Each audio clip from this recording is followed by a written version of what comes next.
இந்த கொஷின் வந்து எப்படி சால்வ் பண்ணுறது பாருங்கள். என்ன கொடுத்துருக்காங்கன்னா கொஷின்ஸு கீழ்கண்ட படத்தினுடைய பரப்பளவு கண்டுபிடிக்கணும். பரப்பளவுனா ஏரியா. சரிங்களா, என்ன பண்ணோம், ஏரியா கண்டுபிடிக்கணும். இந்த டயக்ராம் வந்து எந்த மாதிரி ஃபார்ம் ஆகிருக்குன்னா, ஒரு சதுரமாக கொடுத்துருக்காங்க. இதில் வந்து பார்த்தீங்கன்னா இந்த ஒரு மெடிக்கல் சிம்பிள் நம்ம பார்த்துருப்போம், ப்ளஸ் மாதிரி அந்த மாதிரி கொடுத்துட்டு இதில் மொத்தம் 5 சதுரமாக பிரித்து கொடுத்துருக்க மாதிரி ஒரு டயக்ராம் இருக்குது. இப்போ பார்த்தீங்கன்னா சென்ட்ரல் என்ன பண்ணுறேன், ஒரு கோடு போடுறேன். சரிங்களா, இந்த மாதிரி லைனை நம்ம ட்ரா பண்ணால் இப்போது சதுரம் மொத்தம் 5 சதுரம் நம்மளுக்கு கிடைக்குது. இப்போ சதுரத்தினுடைய ஒரு பக்கம் வந்து என்ன சொல்லியிருக்காங்கன்னா 4 சென்டிமீட்டர் சொல்லியிருக்காங்க. அப்போ இது ஒன்றாக்கும் 4 சென்டிமீட்டர் தான் இருக்கும். சரிங்களா, அதுக்கப்புறம் பார்த்தீங்கன்னா இங்கே உள்ளே வரக்கூடிய இந்த டிஸ்டன்ஸும் 4 சென்டிமீட்டர் தான் இருக்கும். அப்போ எல்லா பக்கமும் என்ன இருக்கும், ஈக்குவலாக இருக்கிறதுனால அது வந்து பார்த்தோன்னா 4 சென்டிமீட்டர் தான் இருக்கும்.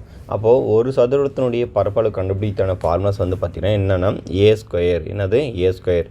அப்போ ஏவுடைய ஃபார்முலாஸ் வந்து பார்த்தீங்கன்னா இங்கே சைடுன்னு சொல்லுவாங்க. அப்போ சைடுன்றது 4 சென்டிமீட்டர். அப்போ 4 ஸ்கொயர் பண்ணால் நம்மளுக்கு என்ன இருக்கும், 16 கிடைக்கும். அப்போ மொத்தம் நம்மளுக்கு பார்த்தோன்னா 5 சதுரமாக இருக்கிறதுனால அப்போ 5ஆல் நம்ம மல்டிப்ளை பண்ணோம். 5 × 16 ஆக மொத்தம் இது சால்வ் பண்ண 80 சென்டிமீட்டர் ஸ்கொயர் வரும். அப்போ இதுக்கான ஆன்சர் வந்து பார்த்தீங்கன்னா ஆப்ஷன் சியில் இருக்கக்கூடியது தான் ஆன்சர், 80 சென்டிமீட்டர் ஸ்கொயர். இப்போ பார்த்தீங்கன்னா டிஆர்பி பிஓ எக்ஸாமுக்காக நம்ம என்ன பண்ண போகிறோம், டெஸ்ட் பேட்ச் வந்து ஸ்டார்ட் பண்ண போகிறோம். அதுக்கப்புறம் பார்த்தீங்கன்னா மேக்ஸ் கிளாஸும் உங்களுக்கு வந்து அவைலபிலிட்டி இருக்குது.